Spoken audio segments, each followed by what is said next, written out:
Welcome to the Fifth Trooper Podcast. Hello and welcome back to the Fifth Trooper Podcast. This is season 4, episode 3? 3. Yeah, sure. I don't actually Sounds know. good. It's 3. I got too much going on, but 3. Let's say 3. Thanks for listening. Thanks for joining us. If you're just joining us, if this is your first episode of the Fifth Trooper Podcast and you're like, what the heck is this? So basically, Evan and I'm Jay Shalansky. That's Evan Bulris. We basically are taking a look at Legion from more of a fun perspective. It seems like even our old cast that we used to do in the past, we tried to take Legion serious and what we were going to do at tournaments and how we were going to win and what we thought about units. Well, guess what? We're not taking it serious anymore. It's all about fun. Fun in the sun. Fun in the dual sun. Binary sunset. Yeah. So, basically a lot of it's going to be hobby and maybe some 101 stuff, talking about, today we've got some cool Legion 101, like how to store stuff, and we got some hobby. But yeah, right, Evan? You feeling good? I'm feeling great. I've got enough iced coffee and Monster in me to keep me going for at least an hour. Fantastic, pal. Yeah, I had a couple cups of coffee this morning too, so I'm feeling good. Let's jump into housekeeping. All right. So we're on the housekeeping. So first off, we've talked about this last couple episodes, but we're going to do it again. You could check out Evan over on Twitch. He does all kinds of different streams. He's the Renaissance man of Twitch streaming. Ooh, okay. All right. I like you never know what you're going to get. He's doing 100-year-old vampire. He's doing Sea of Thieves. I've seen you play Legion on stream. I've seen you play X-Wing on stream. I've seen you make raccoon pictures for people on stream. So a lot of fun. If you want to hang out with Evan and just watch what he's up to, you could go twitch.tv/space_husky. Yep. That's one place. And then also we wanted to let you guys know that Evan is on another podcast. It's called Recommendable. You could check it out on YouTube. And basically the premise is, if I got this right, Evan, is you say, hey, if you like 007 and you're a big James Bond fan, here's some other stuff you should check out, i.e. Jack Reacher or something like that.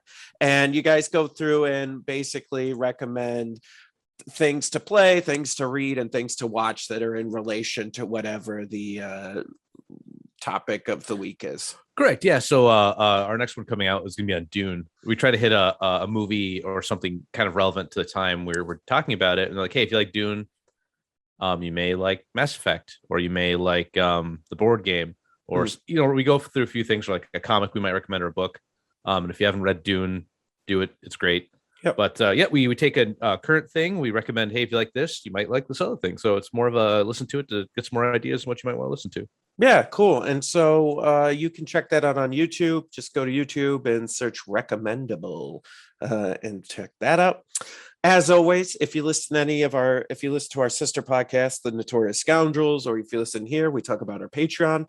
You can check that out at patreon.com/Fifth Trooper. Basically, what that does is it supports all the content that we put out. We pay writers to write on the blog. We have the podcast. Sorry, there was a fly. I just batted that away from my head. For those of you on audio, you didn't know I did that. I could have just kept talking. Equipment, hosting, like all of that stuff is things that we need to kind of pay for. So the Patreon members help us do that. And in return, you guys and girls over on the Patreon, you can get access to the After Dark podcast, which is an exclusive podcast only for Patreon members. We have quarterly and yearly giveaways, rewards that we do. They're all kinds of different random stuff. And really you could join for any dollar amount, help support us, and you get a free podcast, which is cool. You get a lot of behind the scenes on like what we're doing at the Fifth Trooper, or what our real thoughts are about a list, or, that we can't really get to on our normal podcast. So we got that. And then final thing on the housekeeping is if you don't know, we've been doing this thing called Stormtide, which is a narrative event for Legion. It's a monthly sub box. It comes every month. You get a bunch of cool stuff in it that drives this narrative campaign. Well, one of the things we've started doing is minis. So we have original characters that are in these in the narrative campaign, and we're selling those minis in little mini packs, and you can get those at thefifthtrooper.com and check that out. And then you could check out Stormtide at stormtide.fifthtrooper.com. Amazing.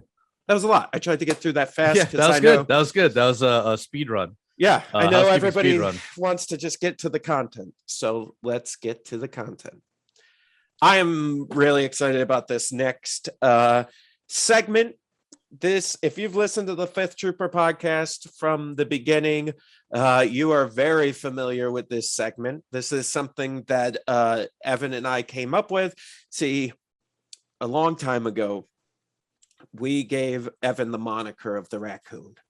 And a lot of you thought I was making fun of Evan and that I was teasing him. And that's just not the case. Evan is an actual raccoon. I was actually going to bring that up. Yeah. So I listened to our I listen to our podcasts after we do them just to make could I sound right? Could I do something better? And then I saw that on the tag you put actual raccoon, you're Jay Schlansky. All right. Yeah. Oh, on the video. Yeah. So, and Evan does all kinds of stuff that raccoons would do. He eats my food. He eats my spares food. He eats all my food. He goes through my trash. He mistakens names like Churro and Blaze, as you can see if you're watching our YouTube. I actually got that down. I got another one. So a listener messaged me, and I'll be doing a cartoon for this as well, and said that instead of Magna Guard, you said Magma Guard. So we're gonna make some Magma Guards from last week. So I'm just endless content, Jay. I'm really that's why I'm really good. I'm just endless. So I'm working on a Magma Guard cartoon now to go along with Churro and Blaze. I can everything I touch turns to trash, and trash is delicious, so I'm doing pretty okay. Yeah. So with all that being said, the whole get you guys up to speed on the whole raccoon moniker, everything that's going on. We came up with this game / segment that we call Try Buy Trash. Basically, the rules of the game are I and Evan go back and forth and give each other 3 units. And you have to play. It's kind of like if you have little ears in the car, I'm not going to say the word, but just earmuffs. It's kind of like F, Marry, Kill. So basically, try buy trash. So you can try one, which means you get to use this unit once and then you can never use it again. You can buy one, which means you keep that forever. It doesn't matter what list you put it in. It's not faction specific. It's just, hey, you keep this for the rest of your life. And then the last one you just have to throw away, never using. And so we're going to play a little try buy trash today. Because we're remote, we can't do our chant. It doesn't seem to work out. Doesn't work as good. Yeah, we tried it once. Delay. But basically what we used to do when we were in the same room, and we'll do it again when we get in the same room again and record one of these, but we bang on the table and go, try buy trash, try buy trash, try buy trash. And so with Zoom and how it works, one of us gets cut out. Weird, yeah. So we won't do that, but you guys get the idea. So Evan. Yeah. All right, let me hit you the first one. Try buy trash. Go. Okay, so your pick between these is going to be a heavy category. Okay. The AAT, the T-47, and the ATST. So the CIS tank, the Rebel airspeeder, and the chicken walker. So now, before the last rules revision, this would have been really easy. Now this is complex. And all right. I still think there's a correct answer, but I want to hear what you say. Boy, I don't. Is there? Oh God. Okay. So let's do.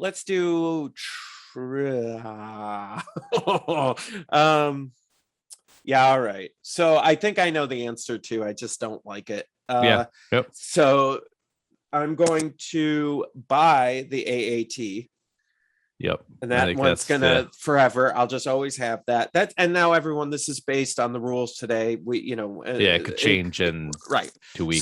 So when you listen to this and we're on episode like 500 of season 4, and you're like, hey, in episode 3, you said the AAT was better than the ATST, and because today, So anyway, so I'll buy the AAT, so I get to keep that forever. That's just a unit I can always go to. So now it's between the T47 and the ATST. I think there's a correct answer here as well. Yeah, I don't like it. Evan, as an Empire player at heart, I think you guys all know where I'm going. I love the ATST. I do. But the T47 is so good right now. So stupid good and it just runs through ATSTs. And so I will try the T47. So basically I get to have that for one game in my list to like maybe get me over the hump of something. And that's the T47. And then unfortunately, the old chicken walker, he's going in the trash. So I think if I were to do this one, I would say as of right now, again, airspeeder I'd buy, but the AT I think is better overall.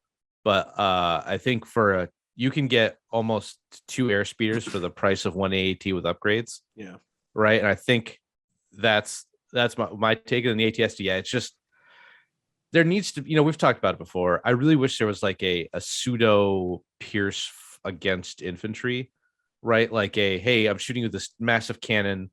May not pierce vehicles, but it maybe gets pierced on a dude because he just got hit by like a giant, a gun. It is odd. I think, oh gosh, I forgot what cast it was, whether it was one of the Scoundrels episodes or After Dark. Mike had pointed out that he thinks that maybe these sort of vehicles are breaking the game because the game was never really meant. It's more of like a troopers game. But these are so cool that they're like, what, we'll throw them in and make it work. But yeah, I hear what you're saying. I guess I was thinking more of it as like bang for the buck. AT is amazing. Yeah, opportunity with like giving orders and stuff like that overall, especially if you have other droids in your list. All right, here's the next one.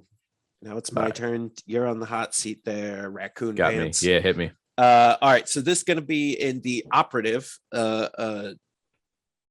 unit rank, and we're going to go with Bosk, Padme, and Maul. You have to try one, buy one, and trash one, and never be able to use that one again. So Bosk is trash. Whoa! Just right off the bat. So he is the best bounty hunter. But he's still like the worst of the 3. All right. I think he's like out of Boba Fett. You can tell me that he's amazing, and I really want him to be good, but his cards kind of stink, and he's got like one amazing card, and then his other 2 are kind of whatever. Bosk at least has a range 4 shot, where Boba Fett is really only good at range 2, where you can put both of his guns into it. So you get 4 black die, sharpshooter 2, search to crit. Boss can hit you at range 4, and he's the potential to hit things and not get hit back. He's got suppressive. His cards can actually affect the battlefield in meaningful ways when he's doing stuff. But I still think he's the worst out of the 3. Now, my buy is Padme, because I think there's a lot of good stuff she does. Another secret mission. I'm sorry, my buy is Maul. My try is Padme. I got that mixed up. Whoa. My buy is Maul. My try is Padme. Sorry. So Padme, her cards, like her 1 pip, I could be fine without, but her 2 and her 3 pip are pretty good, being able to infiltrate into the enemy's deployment zone if they don't set up correctly to like stop you, get a point, and then run. That's pretty good. Being an exemplar, so she can share any token. Being able to, she's got sharpshooter 2, even that little 5-point gun, red, white, pierce. She can kill. It's like she's a little sniper, right? She's really good. But I still think Maul is just absolutely bonkers good. I mean, here's probably not a mild take, is that every lightsaber user is overcosted except Maul. They're all a little bit too high compared to what they need to do. But Maul is probably maybe either a little too cheap or just right, because he can just go crazy. Even when he's suppressed, as long as he's damaged, he gets 2 actions because he normally gets 3 while being suppressed, right? Like, Kyle actually showed me what Maul can do, and Maul didn't do anything. He rolled up, grabbed a box, and took off. And I suppressed him. I'm like, yeah, eat that, Kyle. We're at ACO. He's like, well, he still gets 2 actions because you suppressed use 1. I went, you can see like the life just drained from me. I'm like, oh, okay. Sorry, lads, pack it up.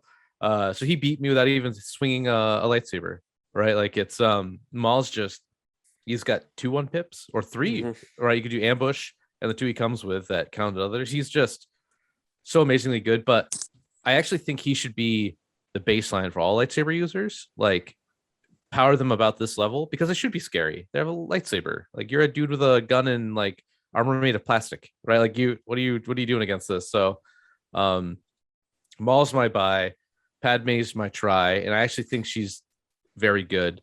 But Bosk is the best bounty hunter, but he's got to go. Wow. Rip Bosk. I actually am gonna disagree with no, I think Maul for sure is a buy. I would switch Bosk and Padme though. I think Padme's trash, and the reason why is I think Bosk has a lot of opportunity to do different things. Padme can do like 1 or 2 things pretty well. She's, she does have secret mission and all that, which is great. But I feel like if you start bearing down on her, she can't really hold her own. Where Bosk, I feel like, is going to live a little bit longer. He can kill some stuff. He can run up and grab boxes, and he has opportunity to get the point with bounty. I just think he's overall more rounded. But hey, you know what? That's fair. I mean, got a raccoon, I guess. With the rise of the generic commanders being so prevalent, and Bosk being able to maybe one-shot them depending on who they are, there's something to it. Right? Like, bounty is a powerful keyword. It's just on bad bodies compared to like other things. But there's that they talked about the rework scum pack for the Cad Bane, Bosk, and Boba Fett. So maybe Bosk doesn't need a whole lot of tuning. Just give him scale. Nobody likes those other 2 keywords anymore. Just get rid of them. Like, give him scale. That's all. It's fine. Everyone else has scale. Wookiees have scale. Bosk can scale. Give him scale. Maybe drop him 5 or 10 points, and then I think he's probably fine. Like, he's good to go there, and he's very, because again, all of his cards do something. Right. Or like the poison bomb's the only thing that I know of in the game that can poison without having to hit. Right. It just does, like, you just take a poison. So I can see what you're saying with that. But all the bounty hunters are kind of poopy diapers right now, especially my boy Cad Bane.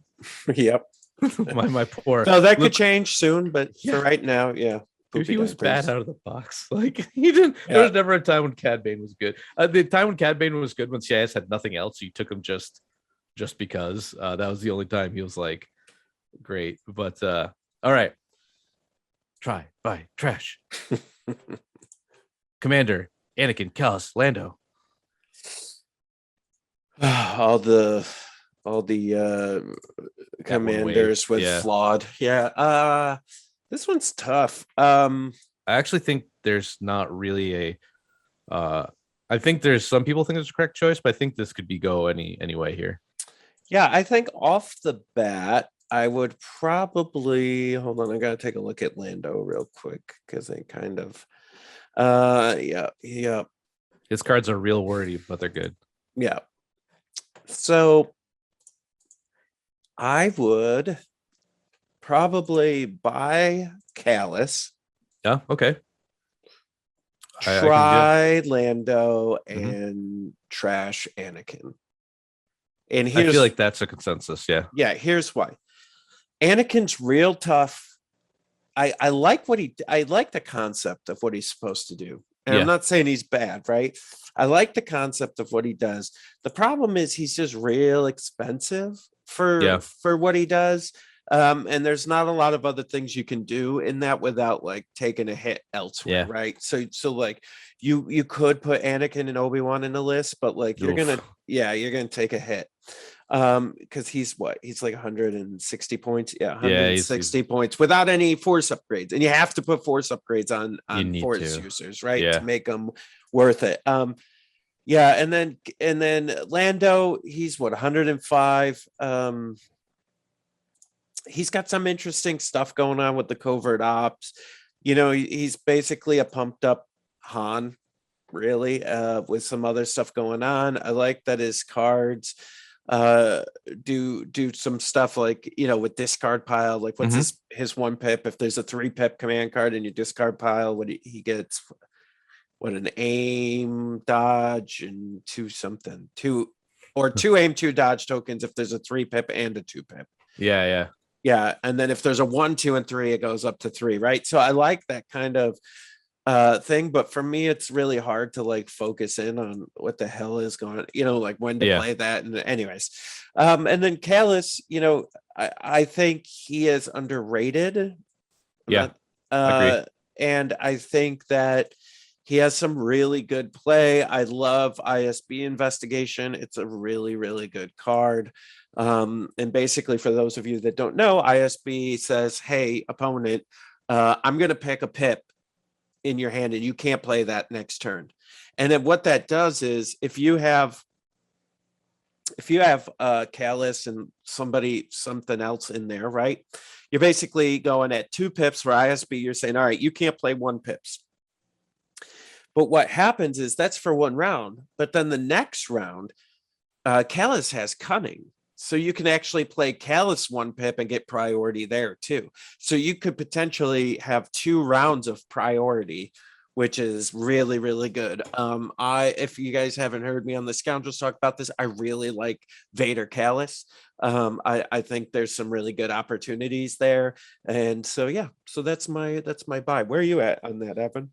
So I'd say I'd like, you make a hard argument. I think I would have to say buy Callus, try Anakin, trash Lando, only because I find Lando's cards, they're fine, but they're hard for new players to understand because they're pretty wordy. Like this 1 pip, Idiot's Array. I mean, if you read it and you go slow, it makes sense, but there's a lot, like compared to like, I don't know, Hans, like you go first.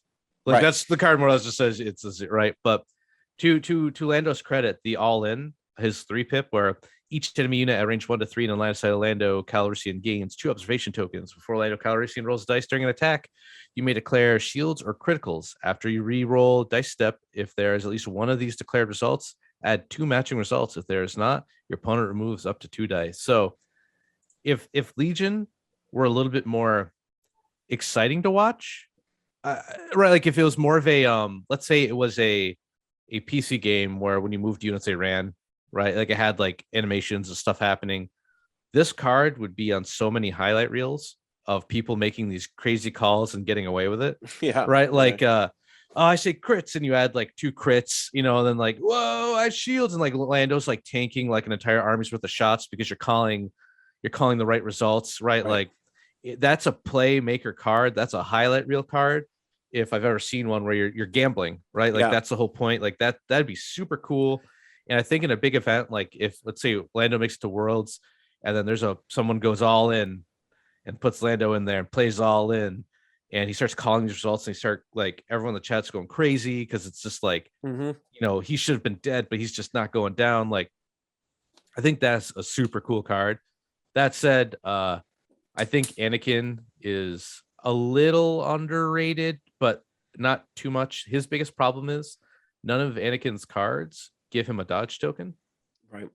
And every other lightsaber user does at some point. Even like Sabine's, you can get a dodge token off it to save you for a turn. Where you need Padme, you need something to give him a dodge. And that stinks. Like that's hard because you get keywords added on, which is fine. But then you've got to manage all those, like, oh, I have to go first, I have to be around a friendly, and I have to attack. Like, that's a lot to manage. Again, for a new player, that's a lot. But Callus is pretty like he does this, right? Like he controls the thing. He's a cool character, and he gets to attach a bayonet and charge. So I'm in on that. And I find too, like the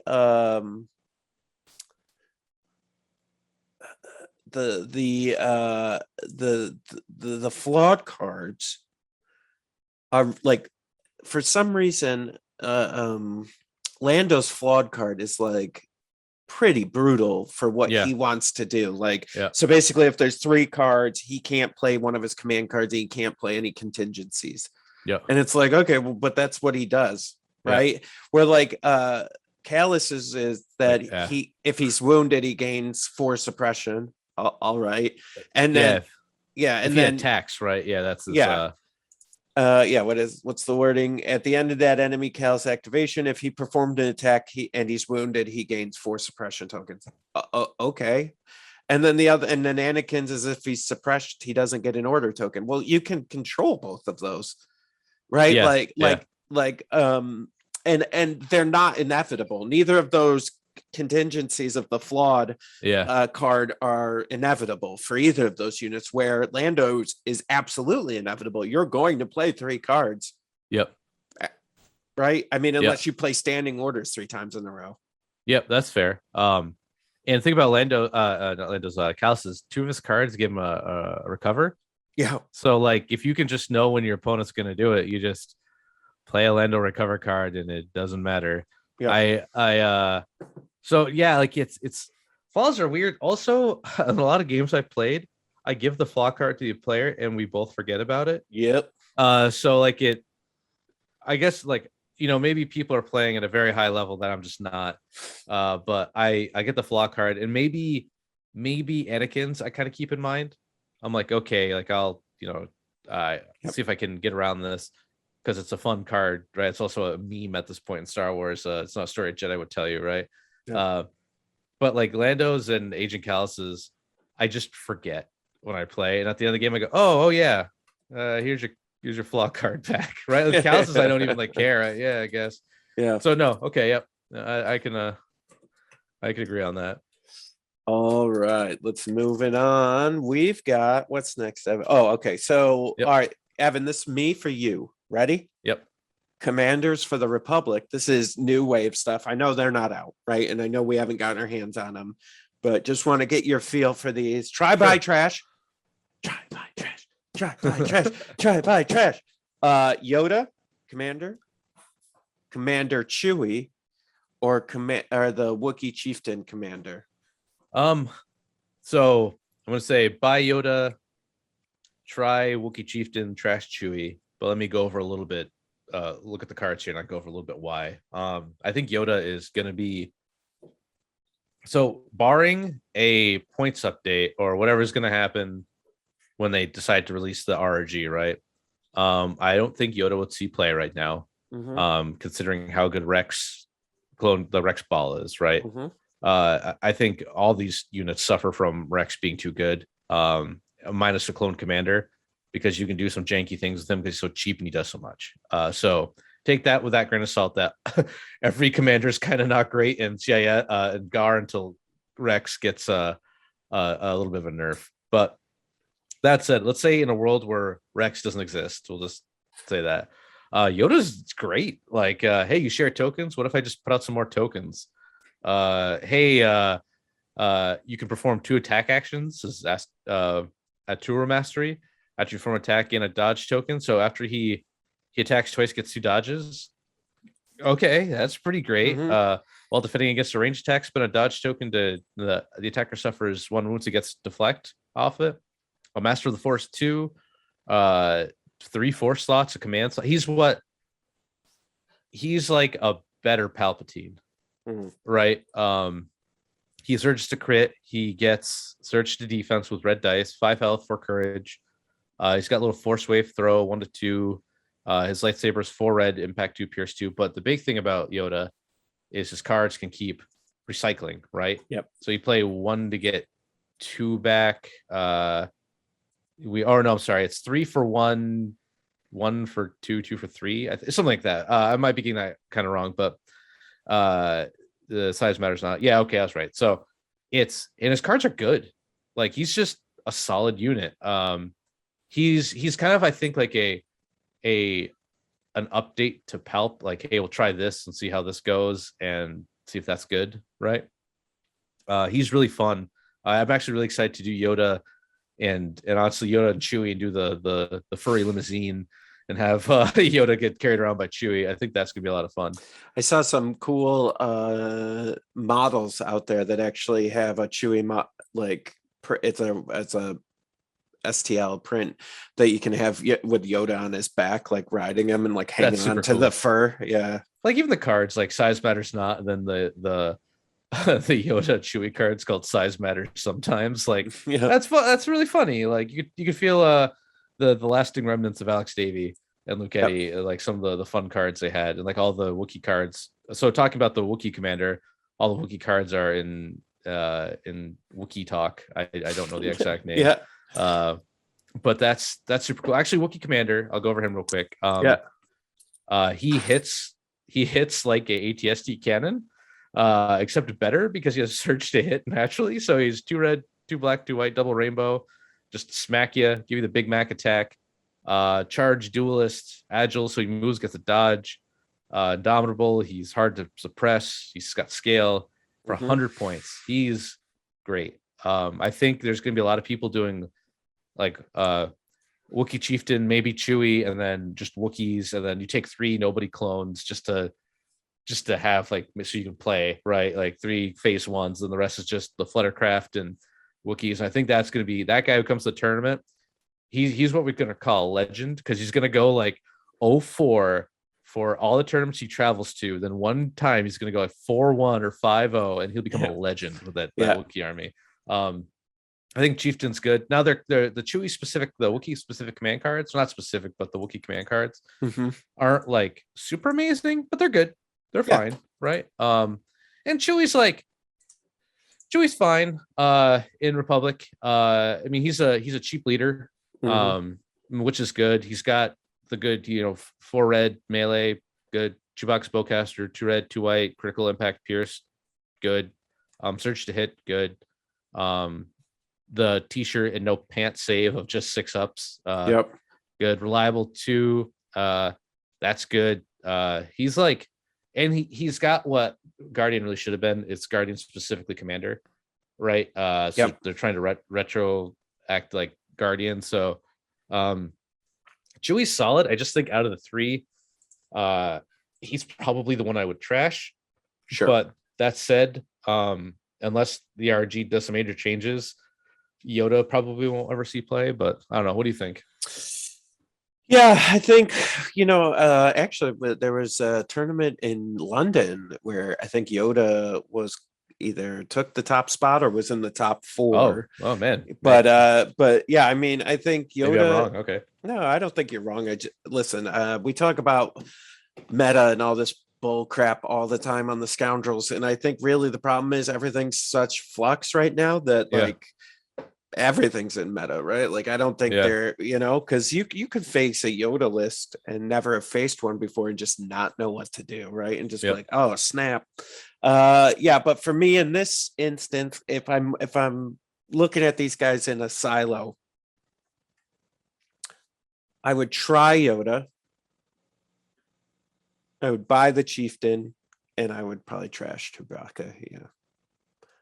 Because the one command card that, like all of Chewbacca's command cards for both Republic and Rebels, right? They're all specific. You got to have another unit in order for them to work, and I really don't like that. I like the concept. But in practice, it's a little bit harder.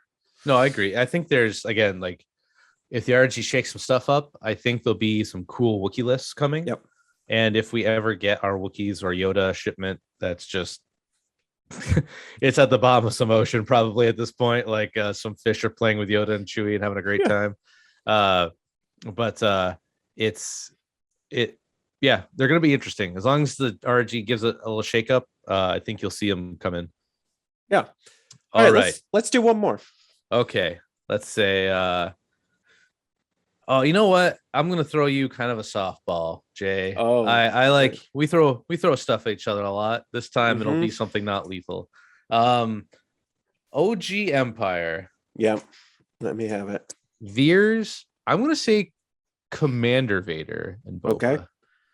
Only because let's take Commander Vader. But my caveat to Commander Vader is the one that they showed where he's got compel core unit. Oh, the new one. And I'll say that just because otherwise Vader would just be. Well, then buy Vader for sure if it's with the new rules. Try Veers and because we don't know what the new rules are for Boba, right? We know new ones are coming and the syndicates are coming, right? We just don't know what any of that is. I think you made it a little bit easier for me with the Vader, but how about Op Vader with the new rules in place? With current Op Vader, because I think current Op Vader's like not too bad. And he's probably in line with these three. So current Op Vader, I would go Veers is a buy for me. Okay. Vader is a try, and Boba is a trash in that list. And here's why. Veers is, if I have to, so basically the concept of buy is right, I have to keep this forever and put it in lists. And Veers is just, I think, more versatile. He's cheaper. I can put him in any list. Like if I want to play double heavies or I want to play vehicles, I can do that with Veers. I can't really do that with Vader because he gets expensive and it starts bouncing everything. But if I had to try him once to just get over the hump in some game to just kind of win, that would be great. And then Boba is just in today's game is by himself, not great. I'd agree with that. So isn't it crazy that Veers is still amazing? He's a wave like 1 unit. Like her Leia, in my mind, I want to say Leia and Veers, but I got that goofed up. Leia and Veers being wave 1. I mean, Leia doesn't see as much play, but she's still good. Like there's not like a world where I think Leia is bad right now. Nope. So Leia and Veers are still like real solid units, and they were wave like 1. Yeah. Right. So there's there's something to be said about that. Yeah, I would agree. I would agree with that. And I mean, it's interesting. And I don't know if that Veers specifically, is it because Empire doesn't have as great of stuff, or is it because he's good? We'll see. But they did mention something in one of their streams. I think there's going to be a point decrease on Veers, which I think is going to make him even better. Huh. You know, that's weird because like he's one of the few units where I'm like, I think he's probably good where as is. Because I did that 12 activation list I brought to ACO, and Veers was never the part of my list where I'm like, oh man, he's a little bit too much. It was like the lat. I'm like, lat's probably like 10 to 20 points too much. But Veers was like, I was perfectly fine giving him some binocs and giving him the binocs, and I did like commanding presence because I didn't want to do long range comms on my bikes. And I thought he was just like super solid. So that's gonna be interesting. I think he's still excellent. So is Leia. I mean, Leia's No Time for Sorrows is still considered one of the best cards in the game, right? Getting 2 moves. Yep. It's I remember when Leia's 1 pip would like, do you remember when that used to just like be the thing? So you'd bring that just to fight snipers. Yeah. Like that was just the game. Oh man. Those I remember bad times. That's when you learn to hide your snipers, right? Because you'd get a Leia bomb and just sharpshooter 2 hits. Oh, yep, just crush all your stuff. All right, let's go into our hobby section. All right, so there's a couple things I want to talk about. We'll try to get through these pretty quick. I know we're running on time here a little bit, but let's start with the wonders of contrast paint. If you haven't tried contrast paints by Games Workshop yet, I recommend it. So basically what we're going to talk about here is we've got a couple different topics that are going to cover like beginners stuff. Like if you're not a hobbyist and you just want to get your models onto the table as fast as you can, there's 2 different ways I see it. Because if you're going to a tournament, especially the bigger tournaments, they require three colors of paint. But most of us just want to have our figures painted, right? So that they look cool even when we go to a local tournament. Like we just recently did that Kill Team game, and I was like, I felt pressured to just get my orcs painted for that Kill Team, even though it wasn't a tournament, there was no requirement. I just in my heart needed it to happen. So one of the ways you could do that is through contrast paints. So Games Workshop has a line of paints called Citadel, and so what they do is they have this spray paint that works with their contrast paints. You spray it on. And then when you paint with contrast paints, what they do is they work kind of like they're like a shade and a paint mixed. And so what it does is it gives you this really cool depth when you paint it. So the paint goes into the recesses to create dark, and then it creates this lighter like pigment going up on the embossed sort of sections of the model. So if you want to get a set of models painted that look cool and like are ready to go off the bat, highly recommend contrast paints. Evan's seen some of the stuff I've done with contrast, and I don't know, you tell me, it looks Yeah, it pretty looks good. great. Honestly, your Wild West Exodus stuff came out really excellent with it. Yep. I do want to give a keep your eye on this for Army Painter's answer to contrast paint called Speed Paint. Mm-hmm. Speed Paint Mega Set, Speed Paint Starter Set coming to a store near you. But it's the same idea of it's a wash and a paint in one. But some people one of our local painter guys uses it as a glaze, like to go over something with it to add a little bit more. Like I remember Duncan Rhodes was saying to do good like super mutant flesh for Fallout, he paints it green, then he puts like the yellow contrast over it, not real thick, but it adds like a sickly look to it. I mean, green skin's already sickly, but like Yeah. the little extra yellow gives a little bit more of a weird look. So you don't even have to use contrast as specifically as like spray it the bone white and then put the paint on it. You can like it's like a extra help in a bottle. Yeah. And I always was surprised when people sneered at it, like, oh, that's for Right. easy peasy peasant paint. I use apple barrel paint, and I like I do all this crazy stuff. But like I don't like, why be a gatekeeper? Why stop people from getting something painted to the table? Like someone could just paint the whole army with that and I'd be like totally thrilled, like awesome. Yep. Like let's go, right? Like it looks great. So I think it's a good way to get, if you're starting to paint contrast. Now it is expensive. Mm-hmm. That is the kicker to it, where it's like 7 or 8 Max cat. Meow. Sorry, my old man's screaming at me. It is $7 or $8 a pot, but they haven't released what the speed paint starter set for Army Painter is going to be yet. But I think that it's a good way for people to get in the hobby, because everyone wants their stuff painted. Yep. They all want it, whether or not you feel like you can do it. The spoiler alert is you can paint. Like in Ratatouille, where everyone can cook, everyone can paint, and contrast is your gateway to just help you out and get there. And it's just time and effort, and it stinks at first. You should see, I'm more than happy to show off my tester's painted stormtrooper, who looks like he globbed on, and I put the quick dip army painter thing that's supposed to do a quick shade and just melted him.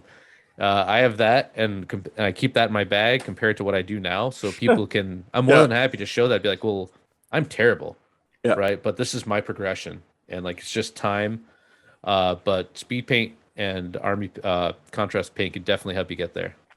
Yeah, and then I would say the other tip that I have for people is, you're gonna see a lot of people in this world do a lot of like low light highlights, so that's shadows and highlights on their figures. I would say if you're looking to just get to the table to just play, that just doing the solid colors is enough. So like for instance, if you're painting your rebels, just doing like tan or green color for the pants, a tan or green for the jacket, another color for the shirt, and then skin tone and hat, and then gun, right? There's like 5 colors there, but just do the solid color. Don't worry about the shades or the highlights. Just put on the solid colors. Because if you look at any of the old like D&D figures, that's all they did, right? They're just like one solid color for each little section and good to go. And they look great. I did. That's what I do. So I prime them poorly because I have rattle cans. The humidity is never right outside, so it's always a mess. I put a solid color on, and then I just put a wash on it. I more or less dip it in null oil, give it a shake, and I say, ta-da. Yeah. And people's like, what do you use to protect it? And I'm like, the last coat of paint on it. So I don't even like do like the like the protective like matte finish or anything. I just like, God, Jay, if I got to play with my units enough where I wore the paint off them, man, that'd be a good day. Like that show actually got the games that I wanted. I was gonna say I'm pretty aggressive with my miniatures as far as like I'm not one to lightly put them away. I'll just toss them in a box and put the box up on the shelf, and I don't have problems with paint chipping. So don't worry about that as much. All Yeah, right. no, agree. Yeah. And actually, talking about storage, Yeah, what do you got let's first, get to Jay? there. Yeah. So the last thing we wanted to hit today is we get this a lot. Like, how do you store your stuff? How do you carry it? So let's talk about storage today. Let's start with cards. So don't be like me. I just put mine in like deck boxes if I'm lucky. Sometimes I just throw them in a box. But there are actual sleeves for Legion and also other games like X-Wing where they have the normal sized card and then they have 3 to 4 they have the 3 to 4 sleeves for the smaller upgrade cards, and so those are really neat. You can also just get regular card sleeves, right, to hold all your cards. That's always good. You can do deck boxes. I think that's Mhm. another great way to store cards, but those are the two big recommendations. Yeah, I have ugh, ugh. If Do you're you see watching my on pictures, video. Jay? Yeah. Do you see? So we're on video. If you're looking at this, I've got a 3-ring binder, and I just use baseball card or Yeah. magic card holders for the big ones, and then you can get they're mostly made for X-wing or X-wing 1.0. When they use the small cards, they don't anymore, but just a small thing for those. Like I just have all my cards in a binder, and I just pick out what I want when I want it. Yep. Card storage is actually like way easier. Once you do this once and you're diligent about when you're done with your army, you put it back in.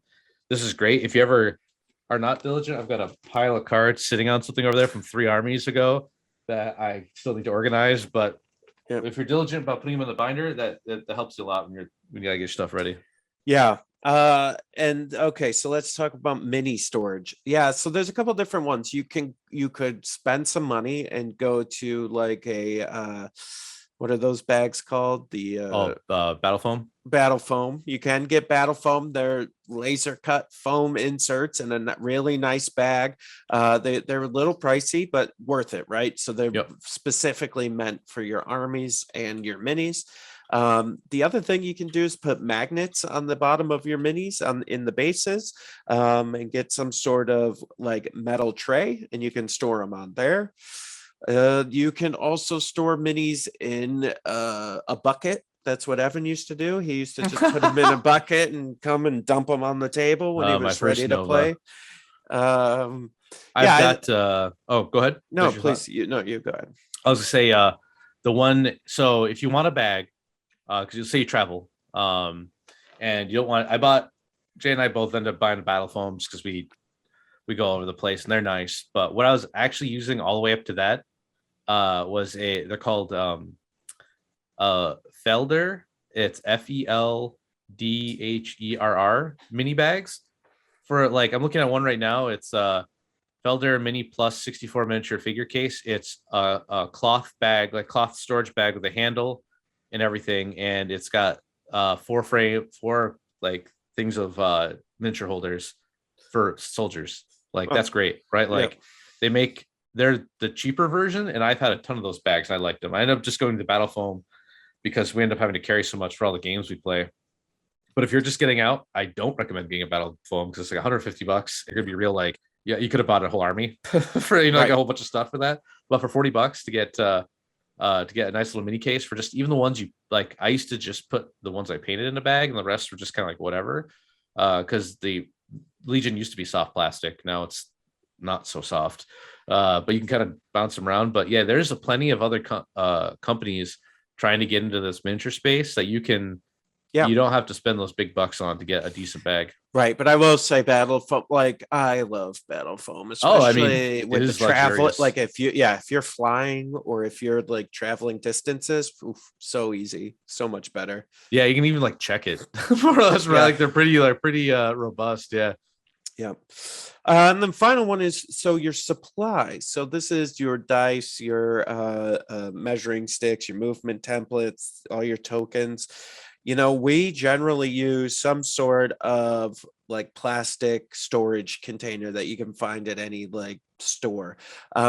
you can get something simple, like you could find in, like if you go to a department store like Walmart, you can find in there like jewelry or area, which is just these little plastic and they're separated. You can use those.